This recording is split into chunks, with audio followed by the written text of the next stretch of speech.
Fala galera, aqui é o professor Thaleson Reis e a nossa aula de hoje é sobre os Estados Unidos, mas falando sobre território, organização do espaço e a população. Então vamos lá. Primeiramente, falando sobre as questões da América do Norte, vale ressaltar que diferente do México, Canadá e Estados Unidos, eles possuem um espaço geográfico bem movido pela ação antrópica, ou seja, tem muita ação do homem. Então vão ser lugares mais urbanizados, que tem uma infraestrutura mais avançada. Então isso vai diferenciar bastante esses dois países do México, que a América do Norte é a área mais rica, é a área que possui os maiores índices sociais do continente americano de modo geral. E então, esses aspectos que vão diferenciar Canadá e Estados Unidos de México vai possibilitar com que eles sejam os países que possuem os melhores índices socioeconômicos de todo o continente americano. E agora, falando especificamente dos Estados Unidos, que é o nosso foco principal dessa aula de hoje, os Estados Unidos, ele atualmente é a maior potência, tanto econômica quanto militar, do mundo. Então, ele também tem uma grande área, é um país de extensões continentais, tanto que ele vai possuir uma área de cerca de 9.833.517 quilômetros quadrados, e também ele vai incluir áreas não contínuas, ou seja, a gente tem como exemplo Havaí e Alasca, que são áreas que pertencem aos Estados Unidos, porém não são áreas contínuas. E vale ressaltar que os Estados Unidos ele se limita a sul com o México, a norte com o Canadá, que mais para frente ainda fica mais acima, fica Alasca, que também é uma área dos Estados Unidos. A leste ele vai se limitar, vai fazer limite com o Oceano Atlântico, e a oeste, na costa oeste, ele vai fazer limite com o Oceano Glacial Ártico e também o Pacífico. Então, como você pode observar aqui no mapa, aqui os limites dos Estados Unidos. Então, você pode observar primeiramente as áreas não contínuas dos Estados Unidos, que, por exemplo, nós temos aqui o Alasca, que ele vai ser banhado, inclusive, pelo Oceano Glacial Ártico e também pelo Oceano Pacífico. E também nós temos o Havaí, que ele é um arquipélago, que é composto por algumas ilhas, algumas grandes e pequenas ilhas, e que também não são áreas contínuas, mas que pertencem aos Estados Unidos. Para que você entenda melhor como se dá essa atual formação, essa atual configuração dos Estados Unidos, nós vamos pegar um pouco o contexto histórico de como se deu essa formação territorial desse país. Então vamos lá ver como se deu essa formação territorial. Atualmente, ele é um país que é composto por 50 estados, que são áreas contínuas, e dentre eles, como eu mencionei anteriormente, o Alasca e o Havaí não são áreas contínuas, mas também pertencem a esse país. E o Alasca, ele foi anexado ao país posteriormente pela compra dos Estados Unidos, comprou esse território da Rússia, e o Havaí ele foi anexado em 1898, que foi depois da derrubada da monarquia nativa da época. Então eles derrubaram a monarquia e instituíram como parte do território estadunidense. E a formação territorial dos Estados Unidos, a formação inicial, ela vai se dar no período colonial, quando os países europeus vinham colonizar países da América, vinham colonizar terras das Américas. Então, vai se dar principalmente colonizado por ingleses. Primeiramente, os Estados Unidos eram formados por 13 províncias, que são as 13 províncias iniciais desse país, e que elas vão se dar da seguinte forma. Algumas delas elas vão ser principalmente influenciadas pela coroa inglesa. Então, ali eles utilizavam principalmente a base econômica, como a agricultura, para que pudesse abastecer principalmente o mercado europeu. E essas 13 colônias, elas possuíam um grande potencial econômico, e também a união delas, isso possibilitou com que no dia 4 de junho de 1776, essas 13 colônias se unissem e promulgassem a sua independência. Então, a partir de 1776, essas 13 colônias se tornaram áreas independentes, e daí formando o país. Então, aqui nesse mapa você pode observar essas 13 colônias iniciais, ainda você pode observar também que é primeiramente aqui próximo à área continental, aqui próximo à divisão do continente com o Oceano Atlântico. Então aqui se deu essas primeiras formações do país Estados Unidos. Primeiramente, principalmente porque era uma área que era de mais fácil acesso pelos europeus, por ficar mais próxima ao oceano. E primeiramente nós vamos falar das colônias do norte, que eram as colônias que foram se desenvolvendo principalmente pela agricultura, mas não era monocultura, era policultura. Então eles plantavam diversos tipos de materiais, diversos tipos de alimentos, por exemplo.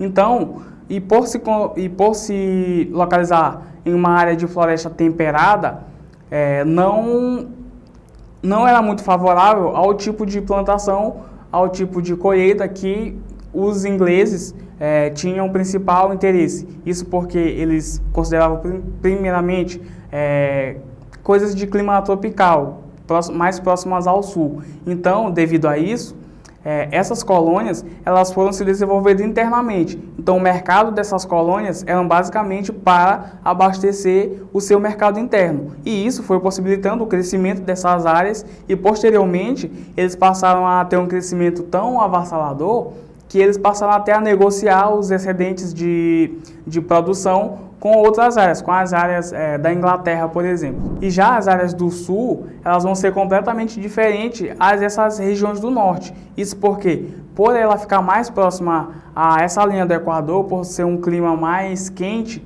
e mais favorável ao tipo de cultura que os ingleses e que os europeus tinham mais interesse, então o tipo de cultura que se dava nessa região era basicamente a monocultura e grandes propriedades, grandes plantações com o intuito principalmente de exportar e produzir para o mercado externo. Então se dava basicamente, eles produziam em grande escala nessas regiões e eles exportavam para a Inglaterra primeiramente, e de lá a Inglaterra exportava para os demais países da Europa. E um outro ponto que se deve destacar é que a mão de obra dessa agricultura, dessas grandes propriedades do sul, se dava principalmente pela mão de obra escrava. Ou seja, eles traziam escravos primeiramente da África, e lá eles trabalhavam para o sustento e para a produção desses tipos de agricultura. E também é preciso ressaltar que havia uma grande troca, um grande intercâmbio entre essas áreas do sul e a Inglaterra, porque, por exemplo, além deles exportarem os materiais para a Inglaterra, eles também importavam, ou seja, isso porque viviam grandes nobres e produtores de terra, grandes produtores, então eles consumiam coisas de alto padrão que vinha principalmente da Inglaterra. E essas diferenças entre as colônias do sul e as colônias do norte, elas foram cruciais para a história desse país, para a história dos Estados Unidos. Isso porque, por volta dos anos de 1861 e 1865, ocorreu uma guerra chamada Guerra de Secessão, que ela foi motivada basicamente pelas diferenças entre essas duas regiões, principalmente porque havia uma divergência de pensamento entre essa questão de mão de obra escrava. E um outro ponto importante, um episódio importante na história desse país, dos Estados Unidos, é o imperialismo. Isso vai se dar após a independência dos Estados Unidos. E com a independência dos Estados Unidos ameaçada pelos países europeus, em 1823, ocorreu uma chamada Doutrina Monroe. Isso porque o presidente da época, James Monroe, ele criou uma legislação, ele criou uma lei que permitia com que, basicamente, ele ia dizer que a América era dos americanos. Ou seja, na visão dele e também na visão dos americanos, os Estados Unidos, ou melhor, a Europa ela não deveria intervir nos interesses dos Estados Unidos. E dessa forma os Estados Unidos também não interveria nos interesses europeus. Então, desde que a Europa não ameaçasse ocupar, por exemplo, novas áreas que haviam sido declaradas independentes, então os Estados Unidos também não iriam intervir. E de qualquer forma, de alguma maneira, algum país europeu tentasse recolonizar uma área que já fosse independente, então os Estados Unidos encarariam aquilo como uma grave ameaça e consequentemente, isso se sucederia em uma guerra. E ainda nesse período do imperialismo, houve também uma intensa fortificação nessa questão de política externa dos Estados Unidos, de modo geral nos países da América Latina. E uma das estratégias dos Estados Unidos, ele observava, por exemplo, interesses pela área amazônica aqui no Brasil. Tanto que, na época, o Brasil, preocupado com esse interesse dos Estados Unidos, fechou essa área amazônica, mesmo que ela ainda era despovoada e de pouco acesso, mas o governo restringiu o acesso, por exemplo, a viagens internacionais, justamente preocupadas com esse interesse. E esse interesse não era, de modo geral, não era equivocado. Tanto que, em 1849, o Matthew Fontaine, que era um tenente da Marinha Americana, ele solicitou que tivessem acesso à Amazônia para fazer exploração dos seus recursos naturais. E essa política de expansão dos Estados Unidos, ela se tornou ainda mais rígida. E aí, por volta dos anos de 1845, esse caráter expansionista dos Estados Unidos tomou um novo capítulo, que eles passaram a lutar por conquistar as terras que ficavam a oeste do estado, que hoje pertencem aos Estados Unidos. Mas esse interesse de expansão dos Estados Unidos se dava principalmente pela uma doutrina chamada Destino Manifesto. Isso porque a imprensa e os líderes do país, eles defendiam a ideia de que os Estados Unidos tinham uma missão ideológica e moral de expandir e conquistar essas áreas do oeste. Então, eles deveriam se apropriar dessas terras por uma missão moral. Então, seria uma missão deles, eles teriam um caráter... o destino deles seria basicamente ocupar essas áreas também. E essa expansão territorial que os Estados Unidos possuiu nessa região oeste se deu de diversas formas.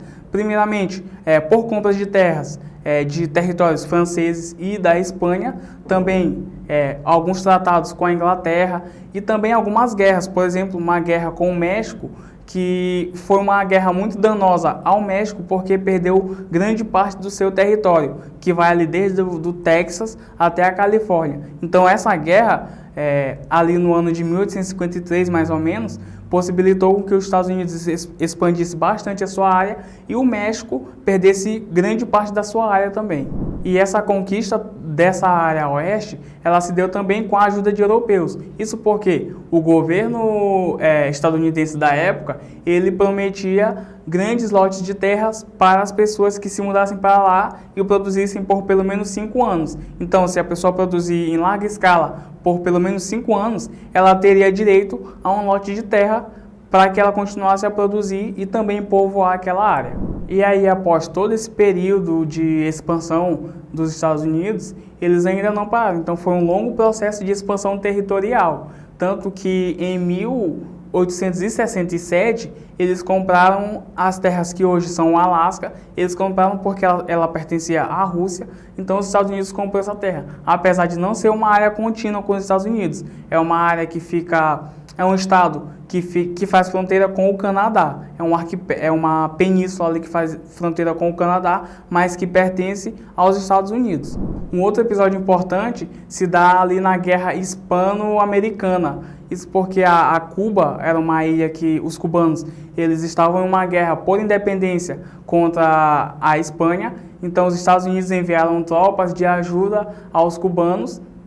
E ali também eles tinham interesses em áreas ali que ficavam próximas à ilha de Porto Rico, ao Mar do Caribe e também o arquipélago de Filipinas, ali no Oceano Pacífico. Então, após isso, Cuba ela ficou ocupada pelos estadunidenses até o ano de 1902. E depois disso, uma emenda imposta pelos Estados Unidos, pela Constituição dos Estados Unidos, ela foi imposta na Constituição cubana, e essa emenda ela ia dizer basicamente que o governo dos Estados Unidos tinha o direito de intervir a qualquer momento nessa ilha, na ilha cubana. E E essa emenda, ela ficou em vigor de 1902 até ali por volta de 1932, quando uma revolta popular conseguiu um governo provisório de 100 dias e através desse governo de 100 dias eles conseguiram mudar essa legislação. E ali no ano de 1893, os Estados Unidos invadiu o arquipélago de Havaí e ali eles instituíram governantes com interesses americanos, governantes de nacionalidade americana, no caso estadunidense. 5 anos após essa invasão, a República do Havaí, que era considerada um país, ela foi anexada ao governo de Washington. Então, a partir disso, ela se tornou um território americano. Mas somente no ano ali de 1959 que ela foi se tornar oficialmente um estado desse país. Ela foi oficialmente oficializado um estado do país Estados Unidos. E esse processo de formação territorial dos Estados Unidos, ele se deu... Os Estados Unidos conseguiu exercer uma hegemonia sobre os territórios da América Central e também eles consolidaram uma potência imperialista ali com possessões no Oceano Atlântico e também no Pacífico. Então, galera, essa foi a nossa primeira aula de hoje sobre os Estados Unidos, falando sobre o território, organização do espaço e população. Então, eu espero aí que vocês tenham gostado. Então, se ficou alguma dúvida também, peço que vocês possam colocar nos comentários que a gente vai responder. Mas também, antes de sair, eu peço aí que vocês deixem seu like, que você se inscreva no canal e também que ative o sininho das notificações. Até a próxima!